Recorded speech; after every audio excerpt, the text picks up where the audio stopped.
So we're going to be doing something a little new and different today. I'm going to be giving you 5 weaknesses in the Donald Trump camp and 5 weaknesses in the Kamala Harris administration, to my understanding. And we first going to start off with 5 of Donald Trump's weaknesses, to my point of view. Number 1, that Donald Trump Make America Great Again slogan, that's not intended for foundational Black Americans. That's to benefit people from the dominant white society. Number 2, pandering to get the black vote, but this goes on both sides, both columns of Kamala Harris and Donald Trump, but a little more so Kamala Harris, but we're talking about Donald Trump right now. Number 3, in my opinion, of weaknesses in Donald Trump is taking away seniors' benefits. You know, seniors need those benefits. You get old, you get up in age, you need something to lean on. You done worked your entire life for it anyways. Number 4, Donald Trump taking away abortion rights, making it where women don't have a say-so in the matter. While I don't agree with women just getting abortions for the sake of getting them, all because you didn't think it all the way through, you laid with the wrong person, and now you don't want the product of it. There are extreme cases where women need those rights, such as when their bodies were taken from them without their say-so in the matter. They shouldn't have to bear the product of that. Number 5, the anti-black racism that comes out of Donald Trump's camp. While this is going on, the columns of both parties, Kamala Harris and Donald Trump, because they're both complicit in it, Donald Trump's party is a little bit more louder when it comes to this. Moving right along, now we're going to jump into the 5 weaknesses of Kamala Harris. Number 1, push a rainbow gang on everyone and getting people to question their sexual identity. You know, and this is being targeted and promoted at the kids too. While it's on a grown adult, what a grown adult does, even though I might not agree with their lifestyle, but when you try to target and promote this wicked nonsense of questioning sexual identification to kids, I got to give you pushback and resistance to it. Because pushing agendas to the kids is a no-no. Leave the kids out of it. Kids are innocent. Number 2, pandering to get the black vote, but this went on both columns if you remember, but Kamala Harris is a little more guilty of this, pandering, bringing out everyone she can to get the black vote. Number 3, gender changes in prison at the expense of taxpayer dollars.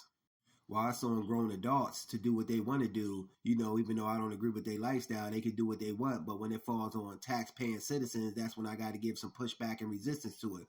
We shouldn't have to pay for this wicked agenda.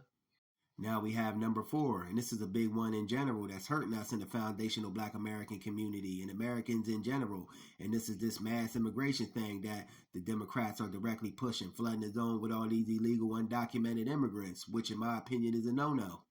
Number 5, but this also went on both columns. They both complicit in it, practicing anti-black racism.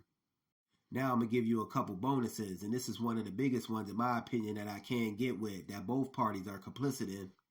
Neither party has nothing tangible for foundational Black Americans of any kind, nor no reparations.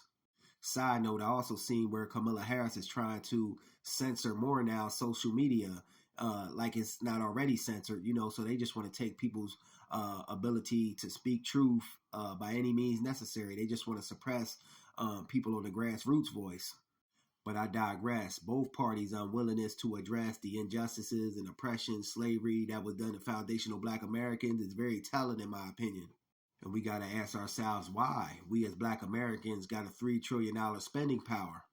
Imagine our spending power being focused and concentrated to achieve common goals. Us all moving together with our dollars on one foundational Black American accord. Spending money in our own businesses and institutions and putting our own people on. And this is in large part why they haven't addressed reparations, neither party, because both parties have white supremacist ideologies within them.